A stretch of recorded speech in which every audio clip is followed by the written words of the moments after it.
Good morning to all the panel members. Dr. Vallabhbhai Kathiria Saab, he is our guest of honor for the session, I would say, although it's on a webinar mode.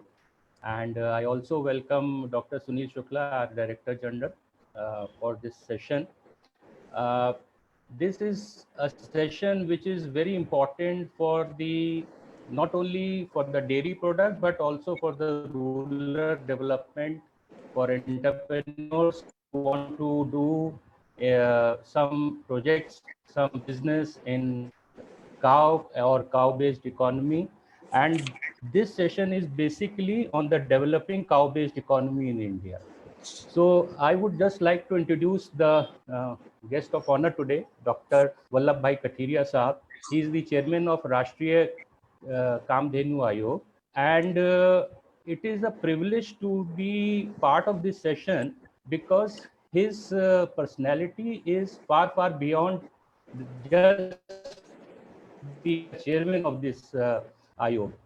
He has been involved with social causes like environment, like education, and for the last few decades, I would say. And he has been MP since 1996 and represented Rajkot for almost 4 years in session, four times in a session. And he has served with Atal Bihari Vajpayee's government also. And I had a privilege to interact with him when he was at EDI once. And the most alarming thing about Vallabhbhai ji is that he is a regular blood donor and he has donated blood 126 times, if I remember correctly, or it may have been now 7. 127. So that is the concept he brings along with him, that despite even a simple man, you can contribute to the human kind. It is also a privilege to be here associated with him because he is also working very closely with more than 100 NGOs, and both in the rural sector and also different education, environment, water conservation. In fact, sir, you were called Check Dam Sansad for, and you are remembering that also. So I would request that once the session start, you tell us something about the water conservation also. तो वो भी एक आज एक बहुत बड़ा issue है पूरे विश्व में कि पानी को कैसे सहेज के रखा जाए. So, sir, I would request you to first. I will request Dr. Sunil Shukla ji to warmly greet him.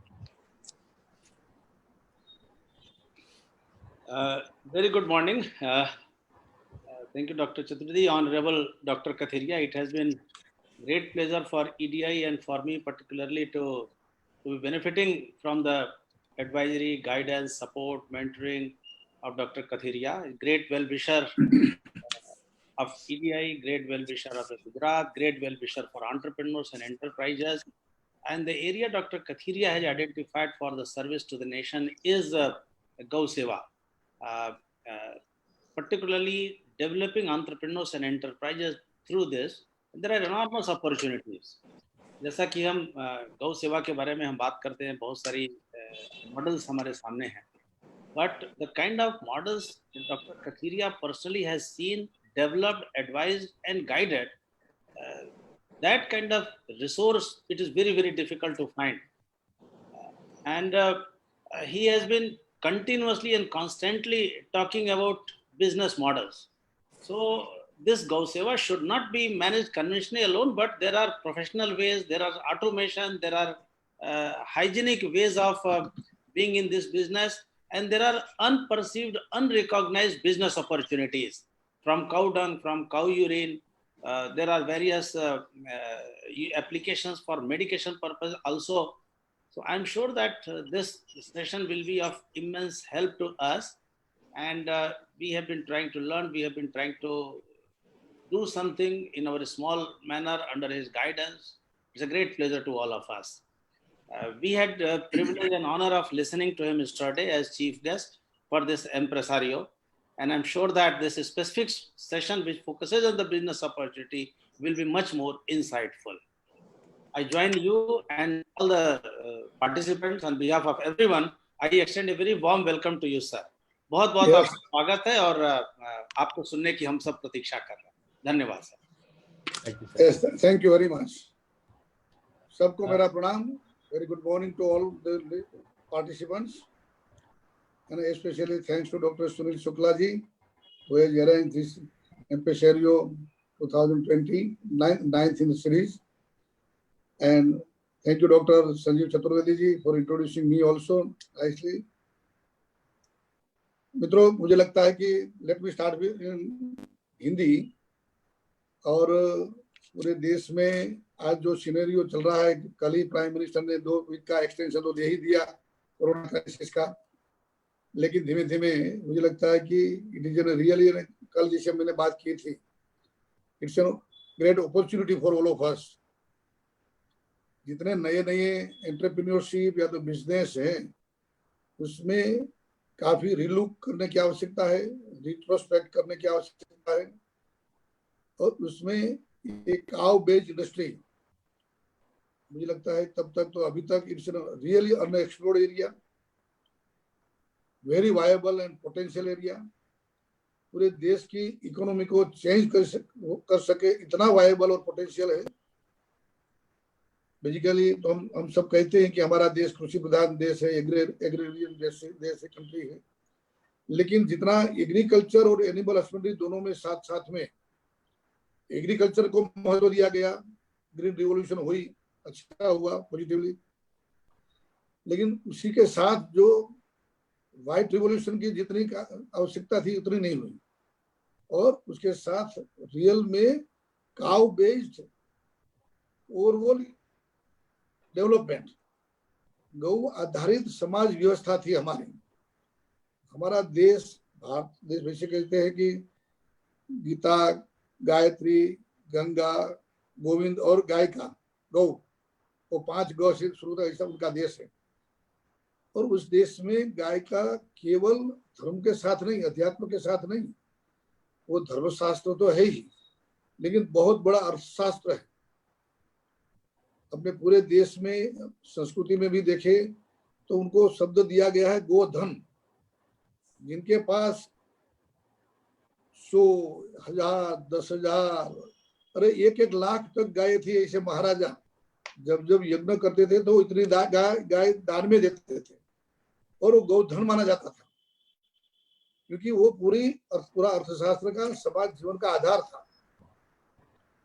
गाय जिसे कहते हैं कि अर्थशास्त्र में साथ साथ हमारा पोषण के लिए, हमारा एजुकेशन के लिए, वैसे मैं कहूंगा कि आपने जो विषय रखा है ना, ये SDG,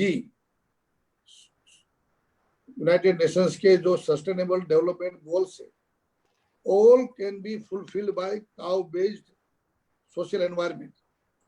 गौ आधारित यदि हमारी समाज व्यवस्था होगी तो ये गोल भी पूरे हो जाएंगे. हमारा समाज में अर्थशास्त्र के, यानी कि एम्प्लॉयमेंट, एंटरप्रेन्योरशिप, सुखी संपन्न समाज की बात करते हैं, स्वावलंबी समाज की बात करते हैं, समृद्ध समाज की बात करते हैं, हम संस्कारी समाज की बात करते हैं. तो ये सब यदि हम गाय के इर्द गिर्द रहेंगे, हमारा समाज व्यवस्था गाय के आसपास रहेगी, तो कैसे फुलफिल हो सकते हैं, उसका बहुत बड़ा एक साइंस है. रियल में गाय को एक अध्यात्म का दर्जा है, वो हम आज बात नहीं करेंगे, उनका तो वो फिलोसॉफी बहुत अलग है, लेकिन समाज जीवन को साथ जोड़ने के लिए कैसे गाय का अर्थशास्त्र के रूप में, गाय का आरोग्य के साथ, गाय का पर्यावरण के साथ, गाय का यूथ एम्प्लॉयमेंट, और जो आज बात करने वाले हैं हम, विमेन्स एम्पावरमेंट, इवन हमारी आने वाली पीढ़ियां कैसे सुसंस्कृत हो, यानी कि इंटेलेक्चुअल प्रोजनी, बुद्धिजीवी समाज कैसे बने, इनके लिए हो, ये सब के लिए गाय का कहीं ना कहीं महत्व है. जितने भी सस्टेनेबल डेवलपमेंट गोल्स है वो सब इसमें समाहित हैं. जब गाय की बात करते हैं तो let us come to the real investment opportunities in cow based industries. देखिए वैसे तो इंडस्ट्री नहीं बोलना चाहिए, क्योंकि गाय कोई एक मशीन नहीं है, वो हमें ध्यान रखना है।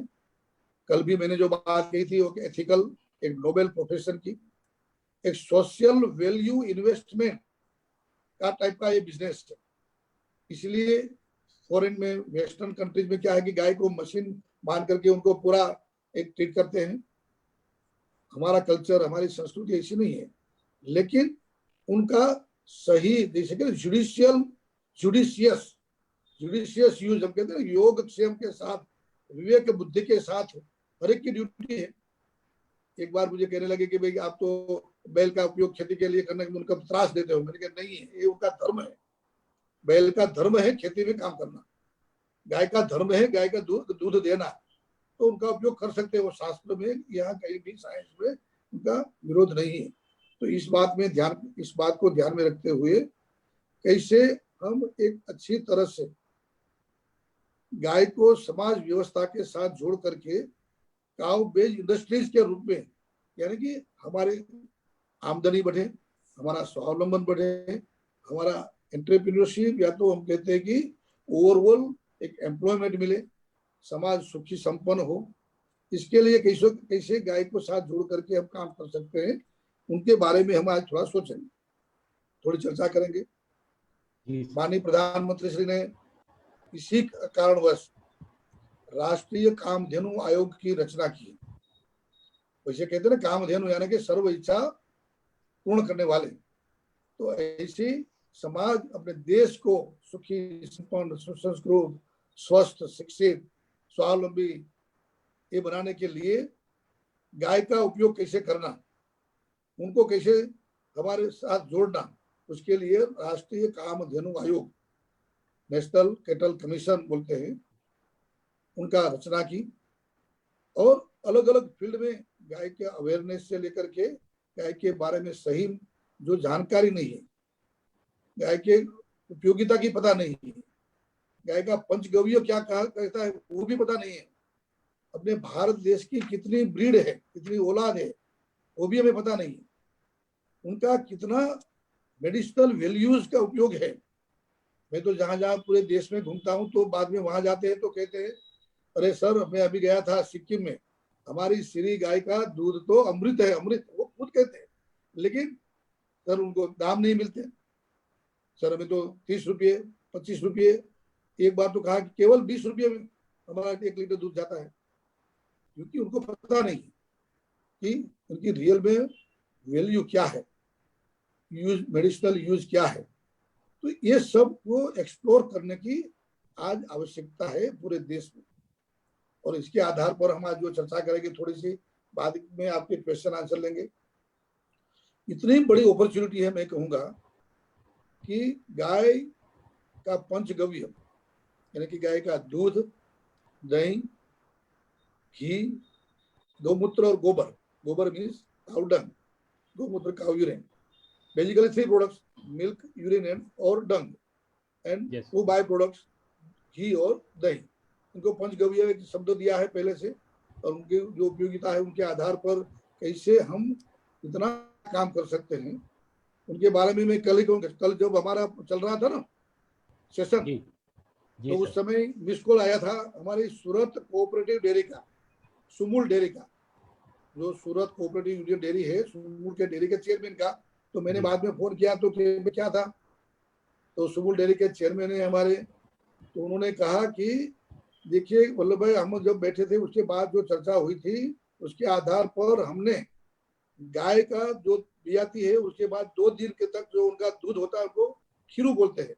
आपकी क्या अलग अलग नाम से बोलते हैं ना, क्या बोलते हैं पता नहीं मुझे एकदम, लेकिन जो 2 दिन के लिए गाय का दूध होता है एकदम पीला घट, और उनको कोलोस्ट्रम बोलते हैं इंग्लिश में। तो उन्होंने ये कहा कि कोलोस्ट्रम की हमने कैप्सूल बना दी है और मार्केट में आज हमने लॉन्च की, और वहां के जो NIIT है सूरत की, बाकी के साइंटिस्ट, बायोटेक्नोलॉजी डिपार्टमेंट के साथ मिलकर के कोलोस्ट्रम में कितना इम्यूनोग्लोबुलिन है, कितने बायो एनहांसर हैं, कितना एंटीऑक्सीडेंट एक्टिविटी है, ये सब का उन्होंने एनालिसिस किया था। और बाद में कहा कि इट्स रियली इमेजिंग कि इतना बड़ा पोटेंशियल ये गाय के कोलेस्ट्रॉल में है, ये कैप्सूल का दाम तय करेंगे और बेचेंगे। लेकिन ये एक एंटरप्रेन्योर क्यों नहीं बन सकता? हमारे यहाँ एक रमेश भाई रूपारेलिया करके एक ऐसे एंटरप्रेन्योर हैं, वो तो वही काव कोलेस्ट्रॉल से कैप्सूल बना करके फॉरेन भेजते हैं, विदेश में फॉरेन में जा रही है, और 10 रुपया कैप्सूल का। और वो तो ये कहते हैं कि पूरे गाय का 1 साल का खर्च केवल एंड केवल एक कोलेस्ट्रॉल से यदि हम वैल्यू एडिशन करें तो उनसे हो जाता है, खर्च हमारा पूरा हो जाता है। तो ये पोटेंशियलिटी केवल कोलेस्ट्रॉल में, गाय का दूध A2 मिल्क, हम जो आज चर्चा में से है, A2 से भी ज्यादा है, अपनी देसी गाय का दूध है तो और भी A2 से भी, और भी उसमें काफी मात्रा में क्वालिटी है। गोल्ड तो एक मात्रा में बात ही करते हैं, लेकिन गोल्ड से अलावा बहुत सी उसमें बायो एनहांसर एक्टिविटी है।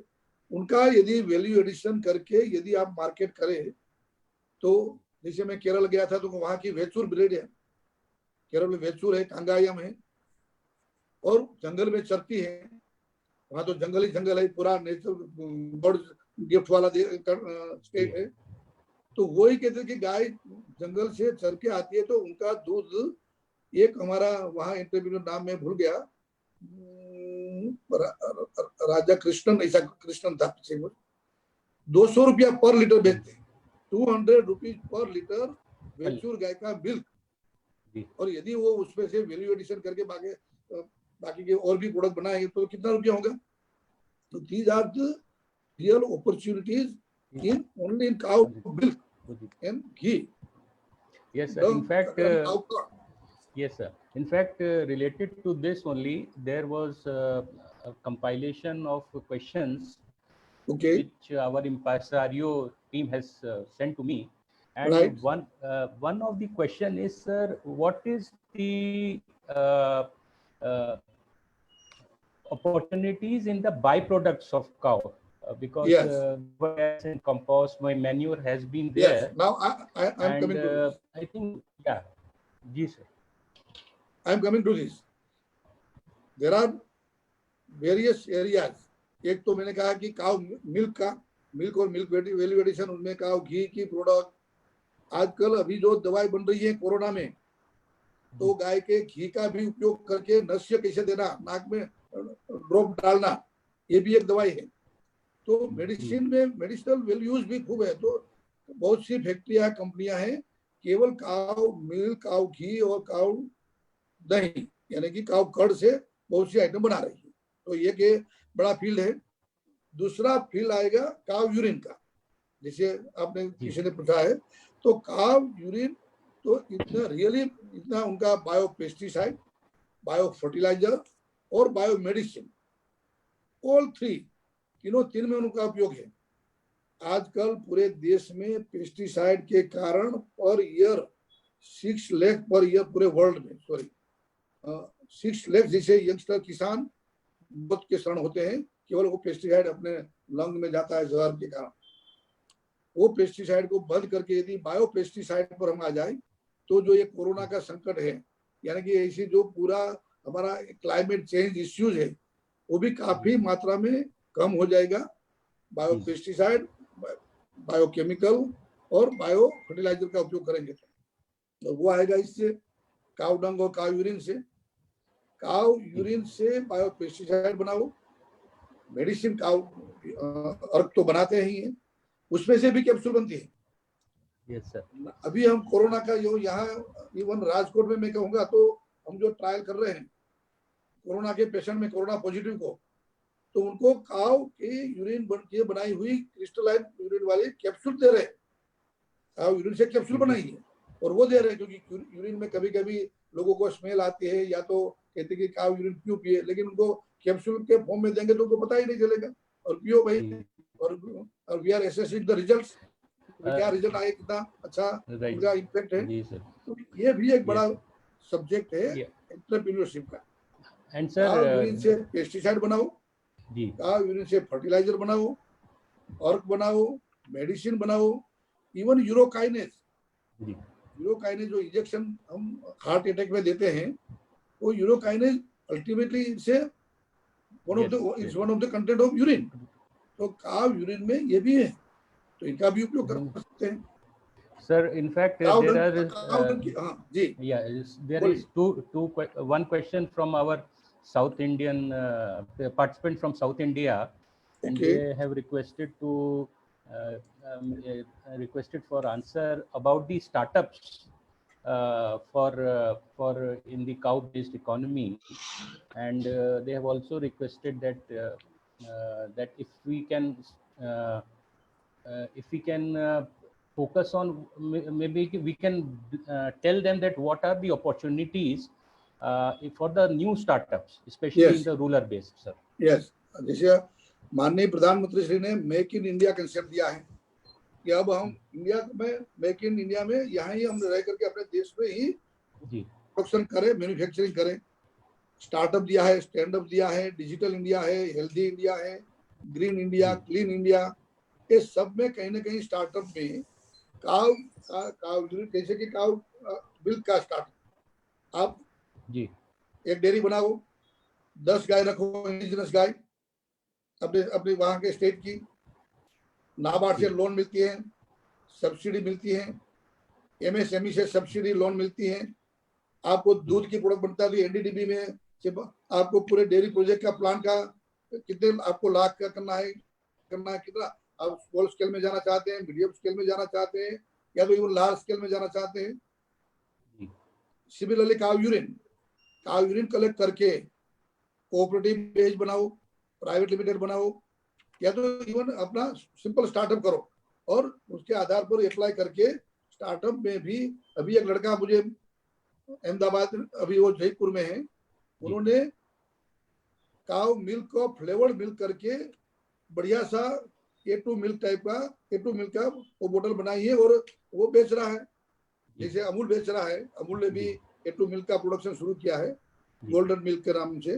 तो वैसे ही आप स्टार्टअप कर सकते हैं, उनमें भी गवर्नमेंट की स्कीम सब्सिडी का बेनिफिट आपको मिल सकता है। फर्टिलाइजर में भी बायो फर्टिलाइजर बनाओ, बड़ा स्कोप है। काव डंग, एग्रीकल्चर वेस्ट, किचन वेस्ट, काव यूरिन सब करके बायो फर्टिलाइजर का बड़ा नावेडेज ऑर्गेनिक फार्मिंग का जमाना आ रहा है। लोग भी कर रहे हैं कि भाई चलो हमें ऑर्गेनिक फार्मिंग का ऑर्गेनिक प्रोडक्ट खानी है, तो उनका भी मार्केट है, तो वहां भी स्टार्टअप कर सकते हैं, मार्केटिंग का भी और प्रोडक्शन के बायो फर्टिलाइजर बनाओ और किसानों को दीजिए। मैंने तो सरकार से भी विनती की है कि जैसे आप इफको, क्रिपको, बाकी बड़े बड़े जो प्लांट हैं राष्ट्रीय केमिकल फर्टिलाइजर, वो धीमे धीमे ये केमिकल पेस्ट फर्टिलाइजर कम करे और बायो फर्टिलाइजर का 10% 20% बढ़ाते जाए और उनका मार्केटिंग करे, वो भी आने वाला है। तो बहुत से यंगस्टर भी आ रहे हैं कि जो बायो फर्टिलाइजर बनाते हैं, 1 टन का प्लांट, 10 टन का प्लांट, 20 टन के लिए और 100 टन मेट्रिक टन के लिए भी बनाते हैं। एक हमारे मित्र हैं, उन्होंने तो बायो फर्टिलाइजर से आगे बायोगैस, जो बायोगैस बनता है और सीएनजी तक का 3500 मेगावाट का किलोवाट का है, जो आई फॉरगॉट, पर इतना बड़ा प्लांट है कि पर डे उनको लगभग 10 अलग अलग एरिया से काव डंग वो बाय ट्रक मंगवाते हैं और अपने प्लांट में डालते हैं और सीएनजी बनाते हैं और डायरेक्ट सरकार को बेचते हैं। तो सीएनजी का भी स्टार्टअप कर सकते हैं, छोटे रूप में, बड़े रूप में, मीडियम रूप स्केल में, उसमें भी सब्सिडी मिलती है, उसमें भी आपको लोन भी मिल सकती है। सर इसमें तो ये सब अलग अलग जी सर एक हम लोग के पास क्वेश्चन एक और आया है माय क्वेश्चन आंसर सेक्शन में। ये एक Ahmedabad based textile industry limited करके कंपनी है और ये जानना चाहते हैं कि पॉन्ड मटेरियल, वर्मी वेड एंड वो ये प्रोडक्ट बनाते हैं, तो इसमें एनिमल हस्बेंड्री से कुछ सपोर्ट मिल सकता है या एग्रीकल्चर मिनिस्ट्री से कैसे इसको रिलेट कर सकें प्रोडक्ट्स को ये एग्रीरियन इकोनॉमी के साथ। तो इस पे सर कुछ हम लोग इनको मार्गदर्शन दे सकते हैं और वी कैन गाइड हिम कि वेयर टू कांटेक्ट। नहीं, अभी वो एक रिसर्च चल रहा है, नहीं अभी कम से कम एक रिसर्च चल रहा है कि काव डंग और काव यूरिन से जो फर्टिलाइजर बनेगा उनका उपयोग कहीं फिशरीज में, पॉन्ड में करके फिशरीज का बिजनेस के लिए ऐसा कुछ चल रहा है, लेकिन आई डोंट थिंक अभी भी वो प्रैक्टिकली उनके लिए कोई सब्सिडी या तो कोई मॉड्यूल बना है, अभी नहीं बना स्कीम नहीं बना। और एक सर और है कि ऑर्गेनिक फार्मिंग बहुत पॉपुलर हो रहा है पूरे इंडिया में भी और पूरे वर्ल्ड में भी, and in fact it is more expensive to have organic food rather than a regular vegetables and fruits, but there is no authorization laboratory at least in India which can certify that this is an organic food. It is a claim done by the product manufacturer or maybe the producer, agri producer. तो ऐसा कोई sir laboratory है जो certify करता हो कि organic food है ये इसमें ये क्वालिटी है, इसको ऑर्गेनिक फूड सर्टिफाई किया जा सकता है? हाँ, ऑर्गेनिक सर्टिफिकेशन का लेबोरेटरी हमारा हर एक स्टेट में उनका है ही, गवर्नमेंट का एक यूनिट है जो उनका सर्टिफिकेट लेना पड़ता है। हाँ, कहीं ना कहीं वो करते होंगे स्टेट में, डिफरेंट स्टेट्स में डिफरेंट लेबोरेटरीज का सर्टिफिकेशन। हाँ, उनका जो जी तो आई और थिंक वहाँ से उनका सर्टिफिकेट के आधार पर ही ऑर्गेनिक सर्टिफिकेशन लेना पड़ता है और उनके आधार पर वो बेच सकते हैं। लेकिन मैं इसके साथ ये कहूँगा कि काव डंग और काव यूरिन से इतना बढ़िया फर्टिलाइजर बनता है और इतना बढ़िया रिजल्ट आता है कि आने वाले दिनों में यदि ये उपयोग करने लगेंगे तो ओवरऑल बाद में ये ऑर्गेनिक जो प्रोडक्ट है वो महंगी नहीं पड़ेगी लोगों को। ये चिंता करने की आवश्यकता नहीं है। एक मिथ चला है कि बायो फर्टिलाइजर यूज करेंगे तो हमारा किसानों को भी क्रॉप का प्रोडक्शन कम होगा, ऐसा भी नहीं है। यदि अच्छी तरह, क्योंकि ultimately it is related with nutrition. आप जितना यूरिया और डीएपी डालते हो, जितनी मात्रा में उनको जरूरत है उतनी मात्रा में उनको पोषक तत्व बायो फर्टिलाइजर से डालो, उतनी मात्रा में आप बायो फर्टिलाइजर यूज करो तो ऑटोमेटिकली उनको तो ultimately it is related with the crop, with related with nutrition. उनको पानी और कितना खाद मिलता है, वो खाद डीएपी यूरिया के रूप में मिले या तो बायो फर्टिलाइजर के रूप में मिले तो सेम हो जाएगा। तो बाद में धीमे धीमे वो दाम भी कम हो जाएंगे, लेकिन लोगों का स्वास्थ्य भी अच्छा हो जाएगा। उनके कारण पूरा हेल्थ सिनेरियो बदल जाएगा। प्रिवेंशन बेटर देन क्योर जो हम कहते हैं, तो प्रिवेंटिव और प्रमोटिव हेल्थ के लिए काव डंग और काव यूरिन का उपयोग ऑर्गेनिक फार्मिंग और काव मिल्क, काव घी और काव कर्ड का उपयोग खाने के लिए, ये पूरा हेल्थ सिनेरियो इलनेस से वेलनेस इंडस्ट्री की ओर, हम कहते हैं कि इलनेस से वेलनेस की ओर जाना है। तो उसमें बड़ा एंटरप्रेन्योरशिप के रूप में भी यहाँ बहुत से लड़के अपने आप 10 गाय रख करके 10 गाय का छोटा यूनिट बनाए, उनका मिल्क कलेक्ट करके उसी दिन एक ही दिन में without pasteurization, there is no need for pasteurization also if you utilize this milk within 24 hours। घर पे आकर के थोड़ा उबालना है तो 70 डिग्री तक हम उबालते हैं तो वो बैक्टीरिया विल डाई। तो वो दूध का आराम से 80 rupees per litre, 100 rupees per litre, कहीं कहीं तो 120 रुपीज पर लीटर बिकता है। It's also a good startup business. और बताओ, एक सर क्वेश्चन आया है हमारे मिर्जापुर से, तो उसमें भी उन्होंने ये पूछा है कि शायद उनका क्वेश्चन ये होगा, वो लिख नहीं पाए ठीक से उसको, कि डिफरेंट ब्रीड्स हैं काउस की डिफरेंट स्टेट्स में, डिफरेंट रीजन इंडिया के में, तो इनके लिए क्या सर कुछ डिफरेंटली कुछ करना पड़ेगा कि कैसे उसको, अगर कोई नया स्टार्टअप करना चाहता है तो उसको कैसे प्रोसेस करे सर? बहुत अच्छी बात कही। मैंने जैसे कहा कि पंच गाय दूध दही घी का तो बिजनेस है ही, लेकिन आजकल ब्रीड इंप्रूवमेंट और ब्रीड के साथ का बहुत बड़ा बिजनेस प्रोड्यूस, जैसे कि आजकल एक चला है गिर, साहिवाल, ओंगोल, रेड सिंधी, बाकी की और हमारी पूरी देश की जितनी भी 45 अब तो 50 ब्रीड हो गई, वो ब्रीड के अच्छी गाय का कैसे ब्रीड इंप्रूवमेंट करना, सीमेंट डोज बनाना, अब तो सेक्स सीमेंट भी आ गया है, तो सेक्स सीमेंट का भी एक रास्ता खुला है बिजनेस का, बड़ी अपॉर्चुनिटीज है, सीमेंट डोज बनाने की अपॉर्चुनिटीज है। अच्छे अच्छे बुल बदर फार्म आजकल हमारे यहाँ तो गुजरात में तो देखा है कि भावनगर के स्टेट ने जो एक परंपरा बनाई थी, तो वहां से अच्छे बुल बना करके जब वो 3 साल का हो जाता है तो वो अच्छे जो जेनेटिक उनका अच्छा है, उनकी पेडिग्री अच्छी है, उनकी फादर मदर उनकी पूरी जो वंशावली, उनके आधार पर वो कहीं न कहीं 5 लाख, 10 लाख, 11 लाख, 25 लाख तक वो एक बुल बिकता है। तो ये भी एक बढ़िया अपॉर्चुनिटी है अपने अपने ब्रीड के अच्छे बुल मदर फार्म बनाने की, गायों को अच्छी तरह से रख रखाव, क्योंकि एक गाय हर साल बियाती है। जी जी 3 महीने गाय आज बियाई, 3 महीने के बाद फर्स्ट टाइम हीट में आएगी, 9 महीने में बछड़ी जन्मेगी। और अपनी देसी गाय, भारतीय गौवंश की गाय 12 से लेकर के 18 से लेकर के 20 तक के बछड़ियां देती है।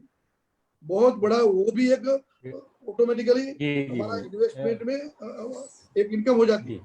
और एक गाय आज बछड़ी मेरे यहाँ जन्मी, 3 साल के बाद वो फिर गाय हो जाएगी, तो उनके बछड़े चालू हो जाएंगे। तो एक गाय से करीब करीब 40 से 50 गाय आपको 10 साल में मिल जाएगी। तो ये भी हमारा एक, ये डेप्रिसिएशन नहीं है, ये तो एप्रिसिएशन हुआ, ये भी एक बिजनेस है। उनमें सीमेंट डोज बनाना, बछड़िया का नेचुरल कोर्स में एक सात्विक ढंग से बिजनेस करना, उसमें कोई वो ना हो बिजनेस कंपटीशन हो, लेकिन मैंने जैसे कि सोशल वैल्यू इन्वेस्टमेंट है और नोबेल प्रोफेशन, इसलिए ध्यान रखना। ब्रीड के लिए जहां जहां स्टेट वाइज ब्रीडिंग फार्म्स हैं, सरकार की लेबोरेटरीज है, वो भी एक अच्छी तरह से हम उनका उपयोग कर सकते हैं। और अपने किसानों को, यदि एक किसान अपने यहाँ एग्रीकल्चर के साथ साथ 4 और 5 गाय रखे, तो उनका भी अच्छी तरह से उनका उपयोग करके ये अच्छी आमदनी कमा सकता है। आजकल तो बच्चे को मैं कहता हूँ जी जी जी जी नहीं, प्लीज कंटिन्यू सर, आप बताएं सर। हाँ, आजकल तो मैं बच्चे को कहता हूँ कि आप क्या करते हैं, बच्चे ज्यादातर यंगस्टर गांव से पढ़ करके सिटी में आ जाते हैं और MBA, BCS, MA या तो कोई भी ग्रेजुएट, इवन इंजीनियर हो जाते हैं, और बाद में 8,000, 10,000, 12,000 के लिए नौकरी ढूंढते हैं। एक तो सिटी में रहने की प्रॉब्लम, रहने का, और 10,000 रुपये में उनका इनकम नहीं पूरा होता, उनका एक्सपेंडिचर। मैं उनको कहता हूँ कि यदि आप अपने गांव में 10, 20, 50 बीघा जमीन है, वहां जाकर के फिर एंटरप्रेन्योरशिप में 10 गाय रखो, 10 गाय का दूध सिटी में बेचो, काव यूरिन और काव डंग का बायो फर्टिलाइजर, बायो पेस्टिसाइड के गांव में ही बेचो, किसानों को अपनी खेती में करो, एक अच्छा बिजनेस मैनेजमेंट करो। उसमें कोई खेती प्रत्यक्ष करनी पड़ेगी थोड़ी सी, लेकिन और शहर में आज जो सुविधा उपलब्ध है वही गांव में है। वहाँ इंटरनेट है, वहाँ टीवी है, वहाँ मोबाइल है, वहाँ 100% 24/7 इलेक्ट्रिसिटी है, एवरीथिंग इज अवेलेबल। और ऑन द कंट्रारी खुला वातावरण मिलेगा, शुद्ध हवा मिलेगी, शुद्ध खुराक खाना मिलेगा, गाय का दूध मिलेगा खाने को। तो ये कहता हूँ कि बच्चे चलो गांव की ओर वापस, शहर से गांव की ओर चले, प्रकृति की ओर चले, गाय की ओर चले। इसलिए हमने कहा कि चलो गाय की ओर, चलो गांव की ओर, चलो प्रकृति की ओर। सर एक क्वेश्चन बहुत, आई थिंक आपका इसमें बहुत योगदान रहेगा, कि एक ने पूछा है कि जो हम लोग चारा देते हैं, न्यूट्रिशन वैल्यू काऊ का, उसके बारे में सर अगर आप कुछ बता पाएं, क्योंकि ये एक बहुत बड़ा इशू है कि हम लोग बहुत से गांव में देखते हैं कि काउस को छोड़ देते हैं और वो अपना जो नॉर्मल गाय चारा वारा खाती है या घास खाती है। तो न्यूट्रिशियस वैल्यू कैसे इंक्रीज जाए और उससे ही उसके मिल्क प्रोडक्ट्स या बाय प्रोडक्ट्स में भी क्वालिटी आ पाएगी। तो एक क्वेश्चन आया है सर उसका कमाने का। हाँ, उसमें 2 प्रकार है। एक तो हम जो किसान गाय रखते हैं, या तो गौशाला में प्योरली एक प्रोफेशनल वे से गाय रखना है, तो उनके लिए न्यूट्रिशन में हरा चारा, सूखा चारा और थोड़ा जो प्रिपेयर्ड फूडर आता है वो, और बाद में ओवरऑल उनको थोड़ा सा घूमने देना, थोड़ा सा चरने जाए तो ठीक है, लेकिन थोड़ा सा घूमे अपनी गौशाला में। किसान है तो चिंता नहीं है। न्यूट्रिशन में उनके साथ उनका थोड़ा सा हेल्थ का भी ध्यान रखना है। हर साल जो वैक्सीन देना होता है वो वैक्सीन देना, उनके लिए अच्छी तरह से बीमार हो जाए तो तुरंत उनका सारवार करना, ताकि उनका दूध प्रोडक्शन कम ना हो। दूध प्रोडक्शन ज्यादा करने के लिए ज्यादा खुराक देना पड़ेगा ऐसा जरूर नहीं, वो तो एक स्टैंडर्ड फॉर्मूला है कि 6 लीटर दूध देती है तो इतना फोडर देना, इतना 10 किलो हरा चारा, 10 किलो सूखा चारा और 3 किलो ये अपना फोडर भी प्रीपेड बहुत, वो भी एक बड़ा अपॉर्चुनिटी है। फोडर की आज जो फीडर, आज जो कैटल फीड की फैक्ट्री है वो भी बड़ी मात्रा में, अच्छी मात्रा में हम बना सकते हैं स्टार्टअप में, कि कैटल फीड फैक्ट्री बना करके किसानों को अच्छी तरह से समझा करके गाय को देने के लिए। दूसरी बात आती है जो आपने कहा स्ट्रे कैटल, किसान छोड़ देता है वो तो अलग बात है, लेकिन जो गाय अपने दूध देती है उनको नहीं छोड़ता। जब वो दूध नहीं देने वाली है, बाद में प्रेग्नेंट नहीं होती या तो बीमार हो गई और उनके अडर खराब हो गए, ऐसी गाय को छोड़ देते हैं। उनके लिए भी मैं कहूंगा कि यदि आप यंगस्टर आगे आए और ऐसी स्ट्रे कैटल को इकट्ठा कर लो, उनका कोई पैसा देना नहीं है आपको, वो तो फ्री ऑफ मिलेगी, तो 10-20 गाय को आप इकट्ठा कर लो अपने फार्म में, अपनी जगह में, उनका काव यूरिन और काव डंग कलेक्ट करो। काव यूरिन और काव डंग से मैं गारंटी पूर्वक कहता हूँ यदि उनका अच्छी तरह से प्रोफेशनली बिजनेस मॉड्यूल बना करके, जैसे कि एक गाय पर डे वैसे 8 से 10 लीटर यूरिन आप देती है, उसमें से 4-5 लीटर ही कलेक्ट हो काव डंग, एवरेज 10 किलोग्राम काव डंग होता है। दूध तो है ही नहीं, इसलिए वो चिंता नहीं है, लेकिन काव यूरिन और काव डंग से यदि आप उनका स्टार्टअप करके कहीं ना कहीं काव डंग के या तो कंडे, एक लड़का तो हमारा नीरज चौधरी करके यूपी में, उन्होंने तो अच्छी मूर्तियां बनाई हैं, उन्होंने डाई बना करके बहुत बढ़िया कैलेंडर बनाता है। वो मेरे पास तो पड़ा था लेकिन यहाँ नजदीक में नहीं दिखाई देता, वहां से लाओ जरा कोने के रूम से, तो मैं दिखाऊंगा। तो ये भी स्टार्टअप बिजनेस करके बढ़िया, एक तो स्ट्रे कैटल का प्रॉब्लम सोल्व हो जाएगा, आप उनको एवरेज खुराक देना है। एक गाय पर डे एवरेज गाय का खर्चा 50 से 100 रुपया के बीच में होता है। वो जो मैं कहता हूँ गौशाला की जो ब्रीड के दूध देने वाली गाय की बात नहीं करता हूँ, उनका तो 200 रुपया भी हो सकता है, लेकिन जो स्ट्रे कैटल है जो दूध नहीं देने वाली है उनका खर्चा 50 से 100 रुपया होता है। और उनका यदि काव यूरिन और काव डंग का उपयोग किया जाए तो आराम से 200 से 500 रुपया पर डे आप कमा सकते हैं। ये ख्याल रख करके ऐसा कोई स्टार्टअप करना चाहिए। हाँ, तो सर हर गाय पे करीबन 200 रुपये हम लोग, अगर जो स्ट्रे काव है जिसको हम लोग कहते हैं, तो 200-250 रुपये उसी पे से कमाया जा सकता है, उसके बाई प्रोडक्ट से। बिल्कुल, तो ये भी एक बहुत बड़ी अपॉर्चुनिटीज है। मैं शुक्ला जी से थोड़ा रिक्वेस्ट करूंगा सर, एंटरप्रेन्योरशिप के लिए, चाहे वो इस काव वाले में जानना चाहते हैं तो आपका कोई गाइडलाइंस या कुछ आप कहना चाहें sir, if you want to add something. मैं सुन रहा था डॉक्टर कथिरिया जो कि इतनी बढ़िया जानकारी इतने सहज शब्दों में दे रहे थे। है सो मैं यही कहूँगा कि गाय के दो पक्ष हैं। एक तो जो हमारा ट्रेडिशनल कन्वेंशनल सांस्कृतिक पक्ष है कि गाय का जो आदर सम्मान हम देते हैं, और राइटली सो, जो हमारे जीवन में जो गाय का जो महत्व है, उससे थोड़ी सी बात हट करके कहें that apart, I mean, how these products can be produced, marketed entrepreneurially, ये एक एंटरप्रेन्योरशिप के स्टूडेंट को ज़्यादा या एंटरप्रेन्योर को ज़्यादा मायने रखती है। और ये जो सवाल भी आ रहे हैं, जो क्वेश्चंस, बड़े अच्छे क्वेश्चंस लोगों ने पूछे हैं, मैंने अभी देखा इसमें सेक्शन में, and almost all these questions relate to the know-how. It shows that how Dr. Kathiria's session has created a kind of awareness. And if an interaction like this raises questions, answers people can find out. ज्यादातर सवाल इसमें है technical information related. हम ये, जैसे अगर हमको काऊ डंग का कैप्सूल बनाना है, फेस मास्क बनाना है, तो कहाँ से हम ये टेक्नोलॉजी ले सकते हैं, या कौन कौन सी स्कीम्स है, या क्या प्रोजेक्ट कॉस्ट होगी, या किस तरह से हम उसको बिजनेस अपॉर्चुनिटी में कन्वर्ट कर सकते हैं। तो मुझे लगता है कि ये काफ़ी सारी जानकारी राष्ट्रीय कामधेनु आयोग की वेबसाइट पे मिलेगी, या जो उनके पब्लिकेशंस हैं डॉक्टर किथिरिया ने एक बहुत बढ़िया पब्लिकेशन करवाया हुआ है जिसमें काउ रिलेटेड प्रोडक्ट्स और उनके बारे में बहुत सारी जानकारी दी हुई है, तो काफी सारी इंफॉर्मेशन वहां से मिल सकती है। दूसरी जो गवर्नमेंट ऑफ इंडिया की एनिमल हस्बेंड्री के डिपार्टमेंट है वहां से उसको मिल सकता है। और इसको हम कुछ और जो एक्सपर्ट जो इसमें हैं एग्रीकल्चर में, फार्म नॉन फार्म दोनों रिलेटेड इसमें है, वहां से ये ले सकते हैं। बट जरूरी है कि एक एंटरप्रेन्योरियल पर्सपेक्टिव, जैसे मैं सुन रहा था डॉक्टर कथिरिया को, अभी प्रॉब्लम जो हमारे फार्मर्स को है कि गाय के लिए जो फॉडर चाहिए, जो उनको उनके अपकीप के लिए जो विटामिन, मिनरल्स, न्यूट्रिएंट्स, ये सारे कुछ चाहिए, उनकी साफ सफाई चाहिए, गौशाला का मैनेजमेंट चाहिए।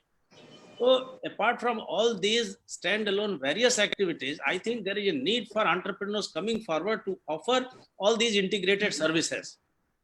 So they can take under the ambit of their enterprise in different clusters. They can take about 10 villages, 20 villages, and उसमें कुछ volunteers या जो professionals हैं, trained professionals, वो आ सकते हैं. They can take care of all those cows और उन फार्मर्स को जाकर के सपोर्ट करें, उनके यहाँ क्या हाइजीनिक कंडीशंस हैं, क्या ऑटोमेशन है, किस तरह की इलनेसेस है, किस तरह का विटामिन्स, मिनरल्स चाहिए।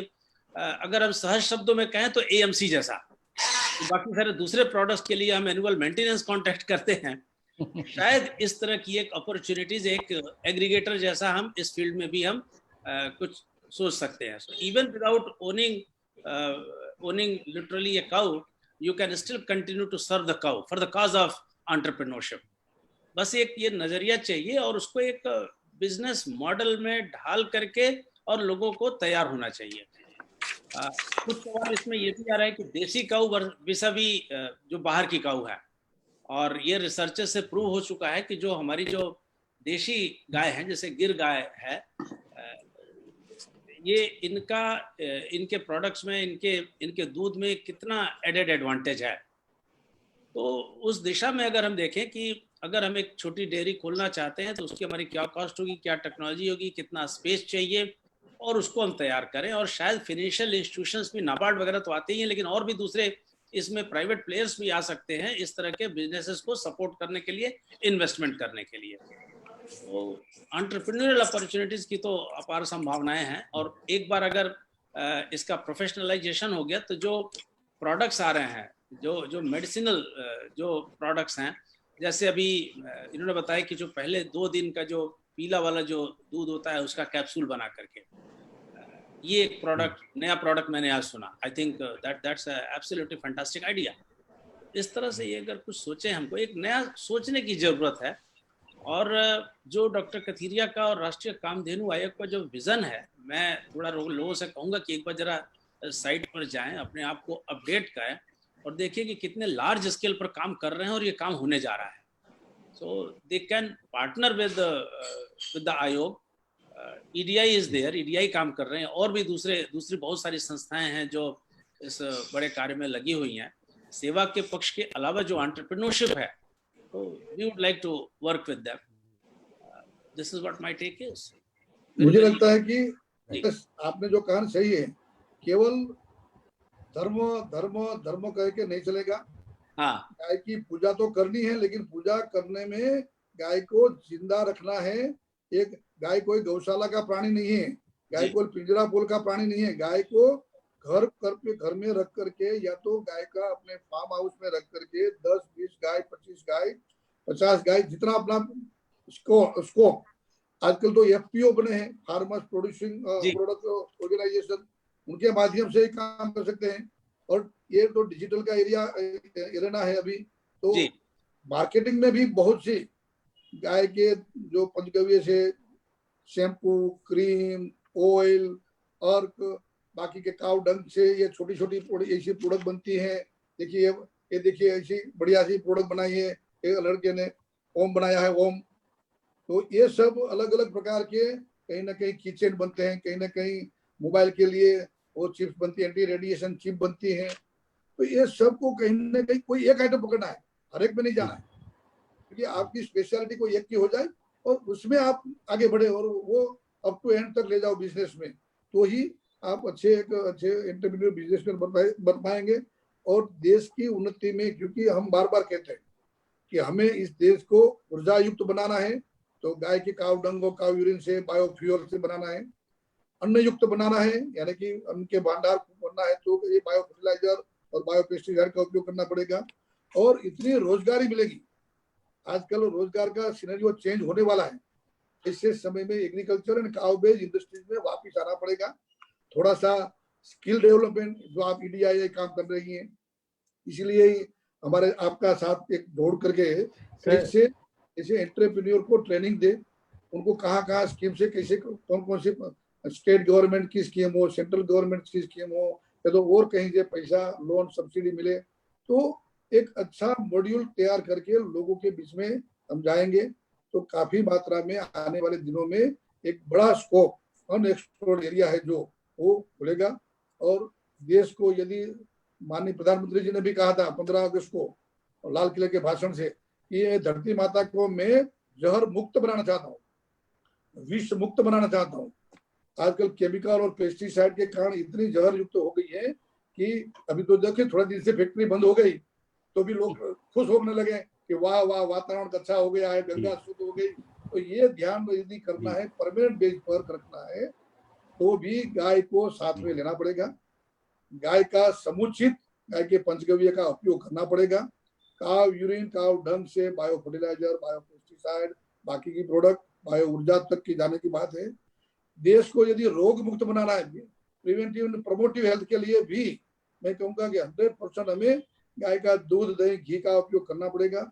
मेरे पास ऐसे इतने दृष्टांत हैं कि जिन्होंने पंचगव्य, इवन काव डंग, काव यूरिन और काव घी, काव कर्ड और काव मिल्क, पांचों का मिक्स करके मेडिसिन लेकर के अच्छे डिसीज से, जैसे अस्थमा हो, डायबिटीज हो, हार्ट अटैक के लिया खुल जाना, ऐसे पेशेंट मिले हैं।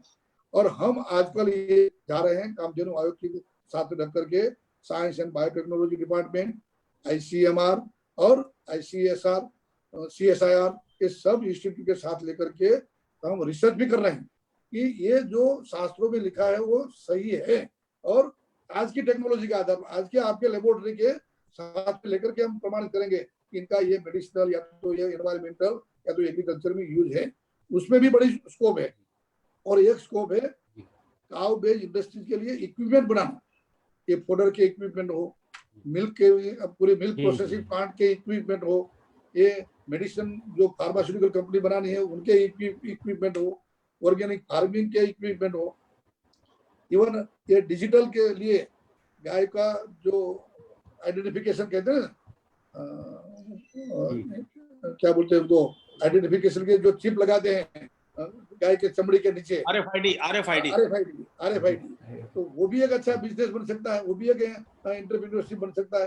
तो इससे बहुत से स्कोप है, जहाँ कोई एक बिजनेस पकड़ लो, एक अपॉर्चुनिटी ले लो और एक के आधार पर आप आराम से कमा पाएंगे। तो मुझे लगता है कि काफी मात्रा में चर्चा हुई है। और कोई क्वेश्चन हो तो जैसे आप कहेंगे आगे बढ़ेंगे। मेरी तो एक ही सर, मैं जी बोलिए सर। क्वेश्चन तो बहुत सारे हैं, लेकिन मैं अंत में आपसे जरूर ये रिक्वेस्ट करूंगा और ये मौका नहीं जाने दूंगा कि आपका जो सर एक कह लीजिए पॉपुलैरिटी रही, वो चेक डैम सांसद की तरह रही और आज भी आप उसी से पहचाने जाते हैं सर। तो थोड़ा सा वाटर कंजर्वेशन पे अगर 2-4 बातें हम लोग को ज्ञान की बता पाए तो हम लोग को बड़ा, आई थिंक जो हमारे इशू है ये बहुत बड़ा इशू है।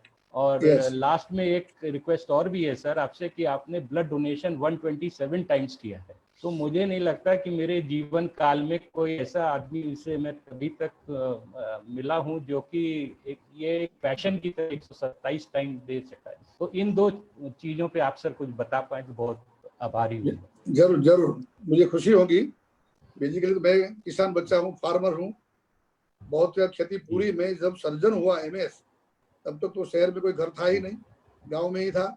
तो जब वेकेशन में या तो जब जाना होता तो खेती करना ही पड़ता था और फादर मुझे पूरी खेती करवाते थे, जो आज भी अभी मैं करता हूँ। तो उस समय देखा कि पानी की जो समस्या हमारे गुजरात में, सौराष्ट्र में थी, 3 साल में 2 साल अकाल और पानी की पूरी समस्या, पीने के पानी की समस्या।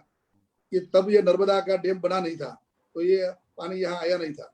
तो उसी समय हमने सोचा कि बारिश तो आता है लेकिन हमारी जो जमीन है वो अपनी जो डिश होती है तो ऐसी थी कि पानी बारिश का गिरता है और समुद्र में बह जाता है, सौराष्ट्र के पूरे दरिया किनारे में। तो हमने कहा कि जमीन में पानी नहीं जाता तो क्या करना चाहिए, जमीन के तल खाली हो रहे हैं। तो किसान जो खेत तलावड़ी बनाते हैं, छोटे छोटे एक नदी पर छोटे छोटे बांध बना करके पानी को रोकना और रोक करके जमीन में परकोलेट होना। बारिश भी हमारे यहाँ ऐसा आती है कि एक हफ्ते आई, फिर 10-15 दिन नहीं आई, फिर हफ्ते आई। तो ऐसे जब बारिश आता है तो यदि छोटा सा बांध बना दिया एक नदी में, एक झरने में, तो पानी थोड़ा रुकेगा, ओवरफ्लो होकर आगे जाएगा, तो फिर दूसरा बांध बनेगा। तो ऐसा पानी का रुकता रुकता वो समुद्र तक नहीं पहुंच पाएगा और जमीन में धीमे धीमे परकुलेट होगा तो जमीन के स्तर ऊंचे आएगा। 96 में मैं जब पहली बार सांसद बना तो मैंने मेरी ग्रांट से, MP ग्रांट से पहले काम ये किया कि जितने भी चेक डैम बनाना है वो बनाना शुरू किया और इतने अच्छे रिजल्ट आए। इसमें किसानों की जमीन भी बिगड़ती नहीं, वो बड़े बड़े डैम बनाते हैं तो जमीन भी संपादन करनी पड़ती है, एक्वायर करनी पड़ती है। यहाँ तो केवल नदी में ही पानी रहता है। गुजरात सरकार को चर्चा हुई हमारी गुजरात सरकार के साथ, उन्होंने ये देखा कि तो अच्छा योजना है तो गुजरात सरकार ने स्कीम बनाई, सरदार पटेल जल संचय सहभागी योजना, और किसानों को जोड़ा साथ में कि चलो 60% सरकार देगी पैसा और 40% या तो आप श्रम करो गांव के लोग, या तो आप डोनेशन इकट्ठा करो और ये छोटा सा बांध बना दो। उस समय मुझे याद है कि 1 लाख से लेकर के 10 लाख तक के अच्छे अच्छे चेक डैम बन जाते थे। एक गांव में तो महीने 105 चेक डैम। उसी समय हमने एक सूत्र रखा था कि गांव का पानी गांव में और खेत का पानी खेत में। अपने गांव की जो परिसीमा है गांव की, उसका गांव के बाहर पानी हमारा नहीं जाना चाहिए। तो जहां भी छोटा सा नाला दिखा, छोटी सी भी नदी देखी, वहां चेक डैम बना दो, पानी रोको। और इतना अच्छा रिजल्ट आया। भारत सरकार की टीम ने यहाँ आकर के जब देखा तो करीब करीब 8 मीटर तक जलस्तर ऊंचा है, 8 मीटर में कहता हूँ। तो ये बड़ा, और उसके बाद तो पूरे देश में जुम्बेश चली। वैसा ही मेरा ब्लड डोनेशन आपका ये रक्तदान का भी वैसा ही है। तो भी मैं बताऊँ आपको। जी जी। किसान बच्चे थे, शहर में पढ़ने गए, तो कॉलेज में गए हम अहमदाबाद पढ़ने। उस समय प्री साइंस था, आफ्टर ओल्ड SSC था और 12th नहीं था, और सीधा प्री साइंस था। और प्री साइंस के बाद मेडिकल में एडमिशन मिलता था। तो गांव से सौराष्ट्र से हम पढ़ने गए अहमदाबाद। अहमदाबाद में पढ़ते समय वहाँ मेरी जो कॉलेज थी MG साइंस इंस्टीट्यूट, तो वहाँ सितंबर महीने में एक अपने रेड क्रॉस का रक्तदान कैंप रखा था। तो हम कुतूहलवश देखने गए कि चलो भाई क्या हो रहा है। तो भाई यहाँ तो लड़के रक्तदान कर रहे हैं, बैठ सो जाते हैं और लोग बोतल में रक्त इकट्ठे करते हैं डॉक्टर। तो हमने देखा, हमने सोचा कि ये तो यार मुट्ठी पर खून लेते हैं। हम तो खेती करते कभी कभी इतना लगता था यहाँ पैर में या तो माथे पे तो भी बह जाता था। तो इसमें क्या दिक्कत है, चलो हम भी सो जाते हैं। और मैं पहली बार सो गया वहाँ। I am talking about 1972 pre science में। और मैंने खून देना शुरू किया। बाद में देखा कि ये तो अच्छी बात है। फादर वालेस उस समय वहाँ के सेंट जेवियर्स कॉलेज के प्रोफेसर, बहुत बड़े एकदम फिलोसोफर, साइंटिस्ट और विज्ञान और गणित के प्राध्यापक, मैथमेटिक्स के, उन्होंने रक्तदान के बारे में बढ़िया कोटेशन लिखे थे कि रक्तदान यानी जीवन दान, कुछ नुकसान तो है नहीं, लॉस तो है नहीं, केवल फायदा है। और रक्तदान से कितने लोगों को फायदा होता है। तो उसी समय हमने रक्तदान देना का शुरू किया। और बाद में तो सिलसिला शुरू हुआ कि every year I used to give 4 times. हर 3 महीने एक अच्छा इंसान रक्तदान दे सकता है। तो हमने शुरू किया और अभी तक ये सिलसिला चलते चलते अभी मैं अब तो साल में 2 बार देता हूँ। पहले 4 बार देता था, अभी थोड़ा कम कर दिया। तो ये भी एक बड़ी स्टोरी है, इंटरेस्टिंग। और उसमें मेरे गुरु थे डॉक्टर मावलंकर। मैं अभी भी उनको प्रणाम वंदन करता हूँ, जिन्होंने मुझे प्रेरणा दी कि भाई रेगुलर रक्तदान करो। और उस समय के वो रेड क्रॉस ऑफ इंडिया के स्थापक थे और स्थापक प्रमुख रहे। और वो खुद रक्तदान करते थे, मेरे सर्जन टीचर थे, मेरे गाइड थे। और उनकी प्रेरणा से मैंने रेगुलर नियमित रक्तदान करने का शुरू किया था। सर, आज का जो ये सेशन रहा है, मुझे लगता है 2 चीज़ों पे बहुत ही हम लोग को एनलाइटन किया है और जो लोग सुन रहे हैं उनको भी। एक तो कैसे आप बिजनेस मॉडल बना सकते हैं, एक तो वो चीज़ आपने बताई जो काउ से रिलेटेड इकोनॉमी बेस्ड है। दूसरा, सोसाइटी में आप कैसे कंट्रीब्यूट कर सकते हैं, ये भी as a Indian we have that responsibility also to help the country, man and country as such. और तीसरा, जो आपका ब्लड डोनेशन का जो बात है, जो आपने इतने सालों से 1972 से आज हम लोग 2020 में बैठे हैं सर, तो 32 साल का या 70 तो 50 साल से ज्यादा का सफर रहा है आपका। 50 साल 52 साल हो गए सर 48 जी। तो ये भी एक अपने आप में प्रेरणादायक है। और मुझे लगता है ये सेशन जो है सर एकदम यूनिक सेशन रहा है, जहाँ पे हम लोगों ने न केवल रक्तदान बल्कि जो गोदान हम लोग की सोसाइटी या संस्कृति में रहा है कि गोदान से बड़ा कोई दान नहीं होता, वो भी आज हम लोग का इंटीग्रल पार्ट हो गया।